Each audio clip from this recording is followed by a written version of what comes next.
Duggar series YouTube channel उप्पर अज तुसेंगी अस दस्सन लगे आं हिंदुस्तान दा पैह्ला रेलवे दा केबल ब्रिज जेह्का बना करदा ऐ जम्मू कश्मीर दे डिस्ट्रिक्ट रियासी अंजी खड्ड च। एह् तुस दिक्खी सकदे हो केबल ब्रिज कोल जाने आह्ला रस्ता और कन्नै तुस दिक्खी सकदे हो इन्नियां सैलियां शैल धारां। दोस्तों एह् दुनिया दा और इंडिया दा पैह्ला केबल ब्रिज है जेह्का डिस्ट्रिक्ट रियासी च बना करदा है। एह् तुस दिक्खी सकदे हो एह् प्हाड़ें बिच्च सुरंग कड्ढी दी ऐ नाले दे बिच्च अंजी खड्ड दे बिच्च पैह्ला केबल ब्रिज बना करदा है।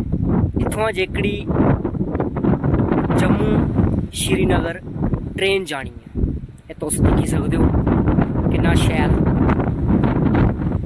बड्डी बड्डी प्हाड़ियें च केबल ब्रिज बनेआ। एह् दिक्खो